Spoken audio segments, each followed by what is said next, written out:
dev tools. I think Block Explorer being one of them. I think institutional custody, MPC, like was that actually usable for the average person on their phone? How do you delegate? Like, if you want to participate in an airdrop, things like it used to be called delegate cache, it's now called delegate. Like, can you sort of hand over permissions to do certain things to certain assets in your wallet without the assets leaving your wallet? How you think about multiple types of identity. Like, I think it's one of the really interesting things here is that the idea of being pseudonymous, and you can actually have multiple wallets, but it's actually still you. And there's like the degen version of you that's airdrop farming, and then there's the diamond hands version, which is holding the thing. Like, I'm never gonna sell this thing, and that those identities can coexist in one brain. That's certainly possible. But like all of this tooling that is unique and interesting to the space, I think still needs to be built out and fleshed out so that ultimately people and businesses can use these things. And there's still, I think, a pretty big. To me, it feels like if anybody has ever done any research or remembers this, it's like we're in like the 14K modem era, and it's like you kind of have to it's a command line thing, and you get these like beeps and boops coming from your computer to connect to the internet, and then people don't even understand what the internet is, and like what's a browser, and like, oh, don't I just use a keyword on AOL? We're like kind of in that era where still like the tooling for people to be able to do anything is just so rudimentary. But I think of that as infrastructure, and I think that's actually a huge, awesome missing piece right now. Yeah, I agree with you. I mean, again, there's a lot of on-chain data out there, and more on-chain data, and then of course, like being able to pair that with off-chain data, and having sort of business intelligence around it, things around identities, goes into a bunch of different applications like lending and borrowing. I think the other tooling that we've seen a pain point that I feel like hasn't been solved yet is just onboarding folks into the centralized applications from sort of a KYC, AML perspective. I mean, you have your Moon page, your Wires, a bunch of other guys, but when you talk to developers themselves and you ask like, hey, why are your consumer applications not getting the same sort of growth that they should be, especially if you're spending all that marketing? And they're saying, well, it's because 70% of the users trying to get in are being like not approved by all of these like on-ramp sort of guys that are just like providing, sort of like, hey, is this guy like potentially, risky or not? And so part of it is just like the infrastructure around the banking, part of it's like the risk modeling and that sort of thing. So if 70% of the users trying to get into these decentralized applications are not able to, that's a problem. So to be able to solve that infrastructure, and then of course, I think, mobile, trying to get folks onto mobile, whether it's through Apple, whether it's through Solana phone, whether it's a C phone, whatever it is. I mean, we need to be I'll be out soon, but yeah, no, we need to. I'm under NDA, man. So yeah, I think that's another challenge too. Awesome. Cool. I like this. I want to touch back on something that kind of you mentioned earlier, which is, we look at like Web 2 in general, and the Web 2 play for a platform or a technology platform has generally been you vertically integrate, you solve a problem for some, and you get customers, you build out the tech, and then you kind of go to adjacent niches and kind of build up a platform play around that. And in blockchain, very much we've seen people build a chain, and then like, here's a platform, use it. And the things that it gets used for are like DEXs and lending, and someone else builds that. You mentioned earlier cloud and the team behind that. Like, do you think we're going to see more Web 2 like vertical integration in Web 3 to kind of hopefully gain adoption and solve real people's problems, or are people going to continue building technology and then hope that with their ecosystem funds, someone else builds something interesting on it?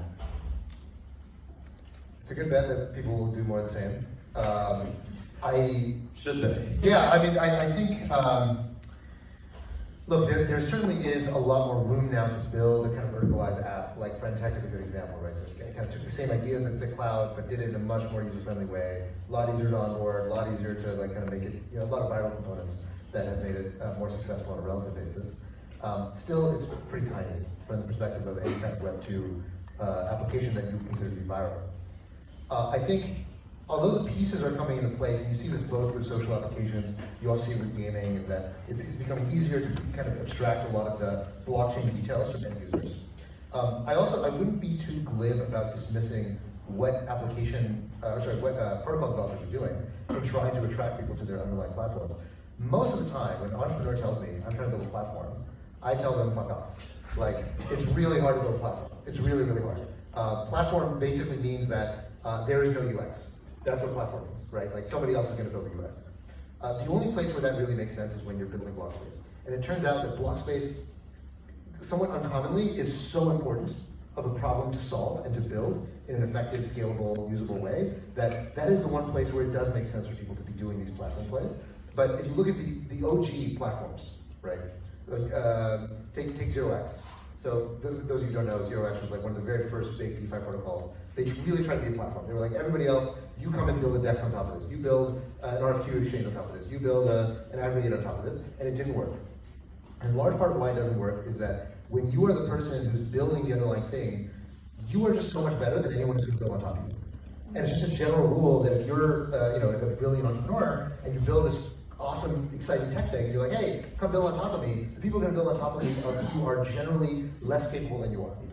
And so usually what I tell entrepreneurs is that don't build a platform, build the thing you want to exist. The only exception to that really is layer ones or layer twos. I unfortunately have to agree. So one way to think about this is there's a really interesting property in a lot of markets. It's sort of a pattern. It's not like a law of physics, but you see this happen a lot, which is if you think about kind of the end user experience, on the one hand is like literally the pixels on the screen that they're going to interact with. Somewhere in the middle is like some protocol or some code that they have to touch to move bits around or connect APIs together, some sort of middleware. And then the other side of it is like the block space. And that's like a CapEx heavy thing. Getting a new chain off the ground is extremely expensive, competing against Ethereum. Like the sheer amount of work that you have to do, the amount of money you have to raise these days to be able to compete at the L1, extremely CapEx heavy, right? The amount of dollars you need. And that actually parallels a lot of industries, right? So AWS is the CapEx heavy, you gotta build data centers. Somewhere in the middle are a bunch of sort of like dev tools, APIs companies, and then on the other end is like Facebook or Netflix, right? They sit on top of AWS, but they own the end user relationship. And you see that in a lot of industries. Tesla's like that, right? And because they own the end user relationship. iPhone is like that, and so on. So like iPhone makes a bunch of, has the end user relationship, and like TSMC and ARM are on the other end, or Qualcomm, right? They have like these fabs that cost billions and billions of dollars to build. Okay, so that's the sort of like the market. If you put a y-axis on that, you say, well, who captures all the value? Like, where is this money actually made, and like, what are the consequences of that? You realize that either end of it captures the value, so you kind of end up with this like U-curve, right? So like, if you own the end user relationship, like if you're Apple, if you're Tesla, if you're Facebook, if you're TikTok, if you're Netflix, you make a bunch of money. And over on the other end of it, if you're AWS or if you're Qualcomm or ARM, really CapEx heavy things, you capture a bunch of value.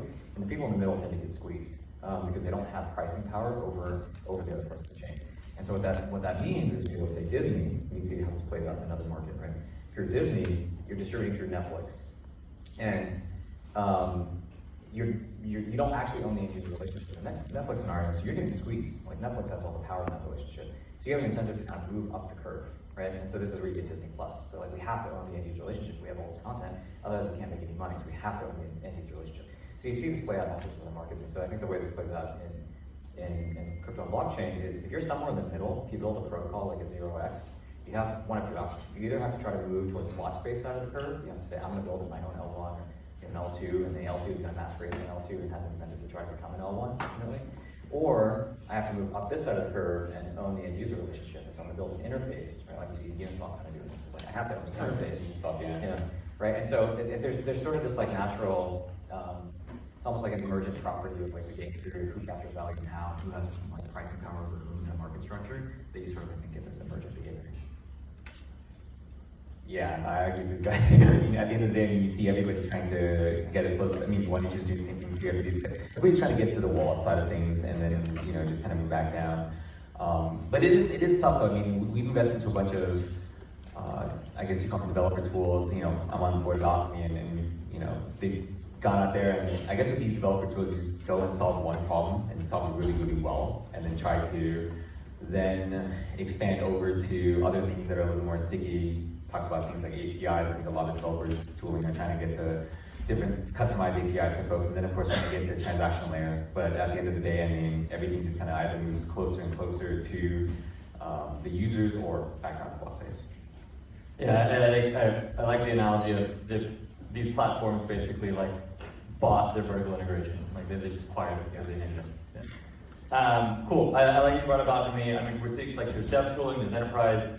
kind of like blockchain companies, and at the same time we're also seeing like Base launch without a token.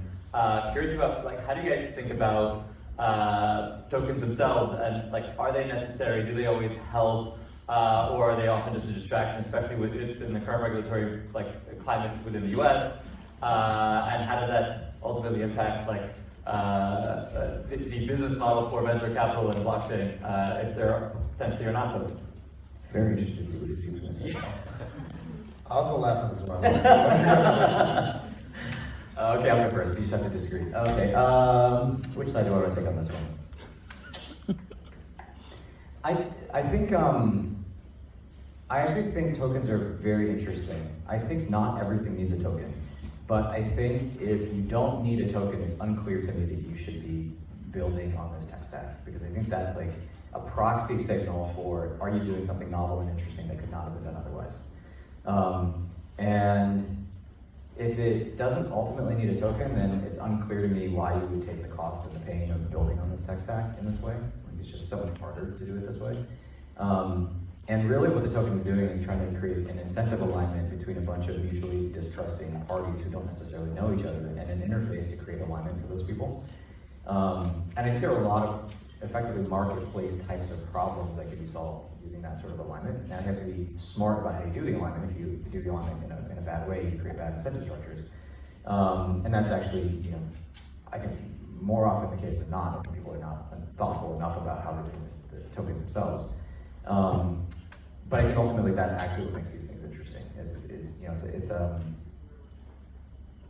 I don't have a great term for it, but it's, to me, it's a new model for human organization at internet scale, and that's what is interesting about it. And so if you're not taking advantage of like that new thing, then like what are you doing? A proxy here, just by analogy, would be like, the internet made it really easy for people to create content and create user-generated content. It's like a participatory global ecosystem of content creation and distribution. If you're not really taking advantage of user-generated content, like, what are you doing, right? That's like the thing that the internet is good at.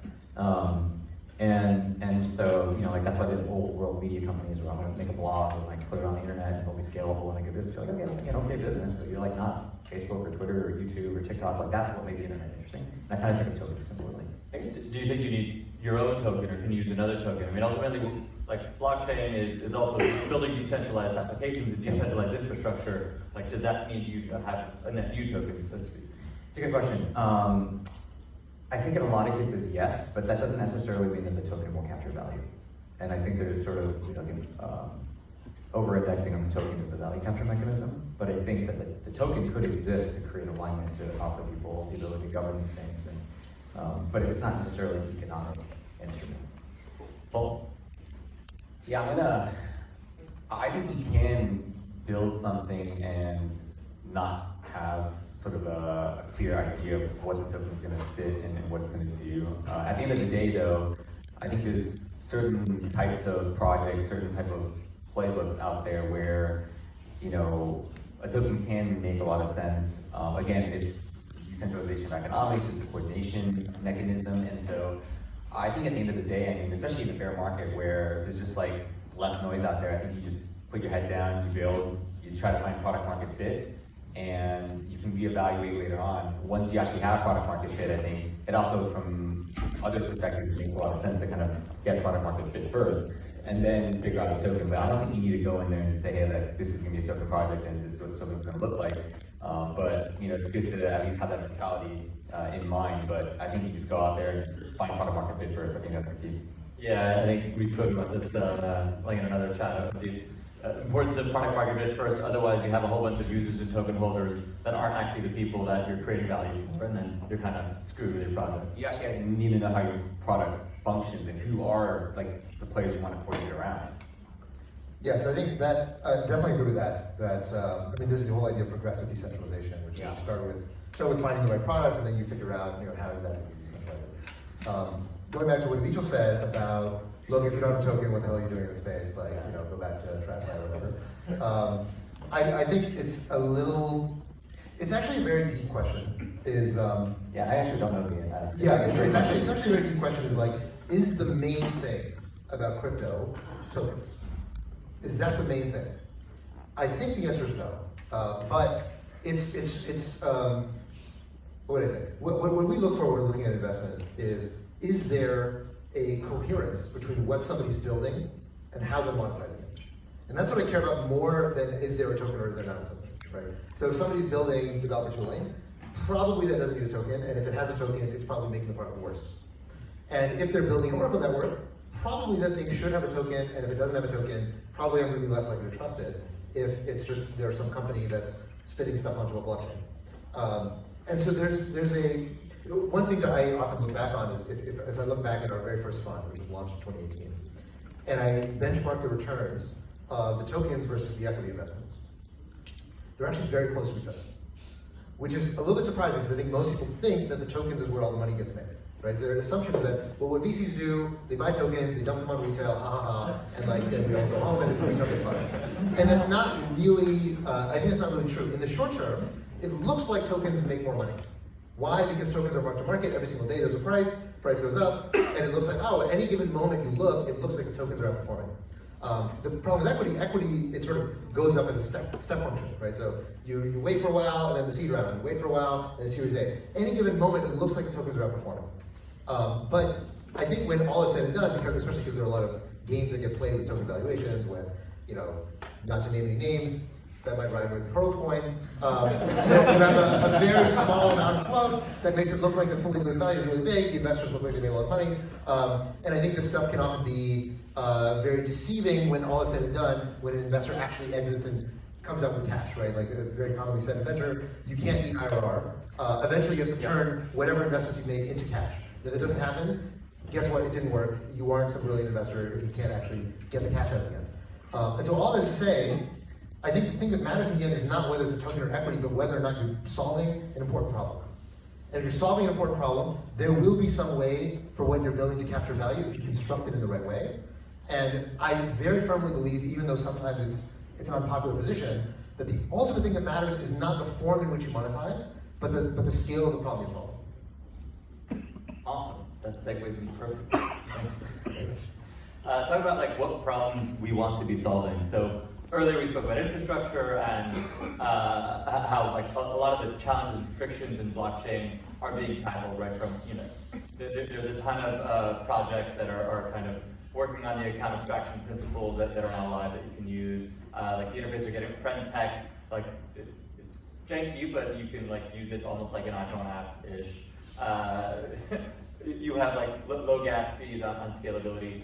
Are you starting to look again at applications, even in this market? And within that space, are you looking more at the B2B side or the consumer side? And when I think about 2017, some of the big L1s, Pantera and Stellar, we don't really hear about them now, but they're still kicking. And they just went to the B2B space because that's where there's reliable money that's not based on speculation and just bribing your users. So curious, how do you think about that? Do you think we are going to start, or more broadly, are you looking at investing now in applications again, and kind of in which direction are you looking? So I'll go first. So we're always looking at applications. I mean, we always look at everything because we're crypto only, so we don't really have anything else to do. Now that being said, it's certainly true that there is more of a skew right now towards enterprise and B2B, in large part because they're buying. And if you look at consumers right now, consumers kind of don't want to mess with crypto at the moment. There's relatively low appetite. Trading volumes are at a local minimum over the last couple of years.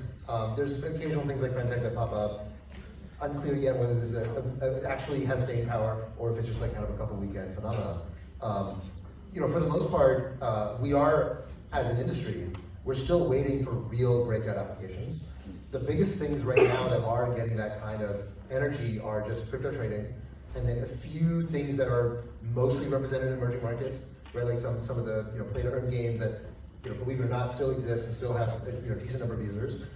Things like Chingari, which is big in India, which is built on Aptos. It's like a social video thing. There are a lot of these kind of one-off applications that do use blockchain, and there is some, it may be abstracted a lot from the user, but there is some element of a user-facing application there. But they're right now still pretty thin. So I would guess that for a lot of the applications, a lot of consumer-facing applications, it's going to be teed up for the next bull market when consumers are willing to take risks on new products again. But right now, The average consumer, like, I mean, just, think of yourself. How many crypto applications have you played around with in the last year, right? Is it more than 5? There's a good chance for most of you the answer is no.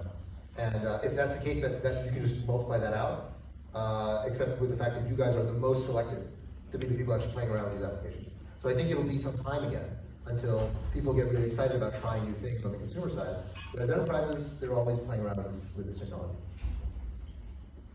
Yeah, I would agree with Haseeb on that. I think we're still really interested in consumer applications, and there's not a lot of entrepreneurs right now kind of wanting to go in with great backgrounds on the consumer side. So when you come across one that you think could do something, I think it's a great time to back those guys, because again, it'll take time to build out the product, test the users, and just kind of prepare yourself for the next market in terms of just the infrastructure needed to kind of get things going and just trying a lot of stuff. Great time to be marketing too if you're doing something on the consumer side, right? I mean, no one else is marketing, and so this is a great time to be building.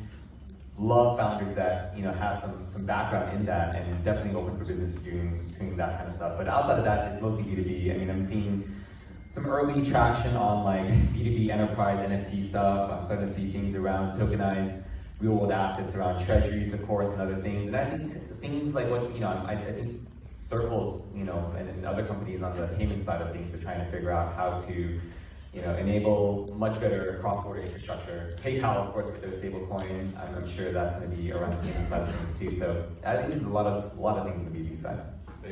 Well, I think it depends on how you define consumer, right? Like, is the US dollar a consumer product? I would assert yes. And there's like $125 billion of USDT on chain now. And most of that is used internationally. And you can look at certain markets, I think it's just looking at some data. It's something crazy, like 30% of transactions in certain Latin American countries under $1,000, like Venezuela, certain countries, or Argentina. 30% of transactions under $1,000 are now done on crypto rails with USDC and USDT, which is wild. There's actually one of my favorite stories of all time. If anybody hasn't read any David Foster Wallace, you should go read some David Foster Wallace. He gave a speech at Kenyon College maybe like 20 years ago. And it's a longer speech, and you should go listen to it. It's about not trusting authority, yada yada. But he tells a little parable in it of 2 young fish are swimming in a river, swimming upstream. An older fish is sort of swimming downstream, and the older fish turns to the younger fish and says, "Hey boys, how's the water today?" And the 2 younger fish nod back, and then they keep swimming. And then after a while, one young fish turns to the other young fish and says, "Hey, what's water?" And it's a parable about being able to see the water, right? That's sort of what you get with experience and wisdom. But I kind of think the US dollar is kind of like financial water. Like, Americans don't really see the water, and everybody else in the world sees the water because they have to. And so I actually kind of think there is a consumer application that like tens of millions of people are using already, and probably like 3 billion people want, which is the US dollar, and that's already here. And that is like a pretty killer wedge in my opinion, and I think it's actually not only a killer wedge on the adoption side, but actually from the regulatory side, because all the regulators understand in America that the US dollar is a tool for national security. Like, the reason that the US can use sanctions is because everything runs on the dollar. And this is like, this is Eurodollar 2.0. This is like, next level SWIFT, using like 2023 technology instead of 1973 technology. And the regulators are starting to get that, which is why you're seeing bills passed out of the House Financial Services Committee that are pro-stablecoin. So yeah, I think it sort of depends on the question of how you define consumer. If you think the US dollar is a consumer product, I would assert that there's already a consumer use case, and it's probably the world's biggest use case. I will also say one of my favorite things I've really come to believe over the last 5 years is Elon Musk has this, I'm calling it Musk's Law, I don't think he calls it that, but it's basically that the most entertaining outcome is the most likely. Right, if you believe we live in a simulation, then that's like certainly the case. But I think it's maybe an emergent property of social media somehow. But it is kind of funny to me that like the killer cryptocurrency might be the US dollar, given where all this stuff started. Yeah. That's like kind of hilarious. That's actually maybe what like makes regulators okay with it, and like that's actually what a couple billion people will use is like dollars on Ethereum. Or maybe even, I don't think we've seen this data. Yeah, it's just like, I don't know if anybody's seen this, but like Tron turns out to be the cheapest way to move dollars around. And so you can look at like USD volume between certain countries, and it just runs on Tron, which is hilarious to me. That's hilarious. actually amusing. So anyway, if you think of the US dollar as a consumer tool, I actually think we already have consumer adoption. Awesome, thank you. I do, and it is sad that that's like literally the antithesis of It's what so funny to me. That's actually like the killer use case is the US dollar. I love it. Circle, good entrepreneurs pivot. What a find on that one. All right, last question. What's a contrarian position you think you have on this industry? That I think I have, but don't actually have? No, that you think that it's contrarian, but it might not actually be. All right, I'll go last. I don't even know what I believe. This is, it's wow. It's so that's what's so fun about this. Like I was, my background's mostly as an entrepreneur. I was doing a bunch of angel investing before we started Electric, and part of the reason I moved into this space is because by like 2017 or 2018, you could look at a fintech deck or a marketplace deck for some SaaS thing or whatever. You can just like get rid of the team, you get rid of like the logo and the branding, and you look at deck and you're like, I think this is gonna work or it's not gonna work. And that's super boring. And that's what's so, but that was not what the internet was. Like when I was doing my first company, right, in like 2008, it was not at all clear. Like literally, if you go back to being in middle school or something, right, 20 years ago, there's probably a list of stuff if you went to your school, like a poster on the wall that said like, please do not do these things on the internet. Like please don't talk to strangers. Like please don't meet a stranger in real life that you met on the internet. Like never ever ever go to a stranger's house that you met on the internet. Right? There's like a never ever get into a stranger's car on the internet that you met on the internet. And literally those are all of the biggest businesses on the internet. Right? And so to me that's like, it's just hilarious that that's what ended up being the biggest business on the internet. But there was a period of time from maybe like 2000 to like 2015 where as an investor or as a founder, you're like, I don't know if this is the stupidest thing I've ever heard or this is the most brilliant thing I've ever heard. And that's what crypto feels like to me right now. Like you just look at some of these things and I'm like, I don't know if this is like the stupidest thing I've ever heard or if this is actually genius. And it just, that's like what's so magical and interesting about it, which is why I'm like, I kind of don't know. Like I could believe one thing today and I could believe the exact opposite after meeting the founder today. And I'll just walk out of here and be like, I guess I now believe the exact opposite of what I believed an hour ago. So I don't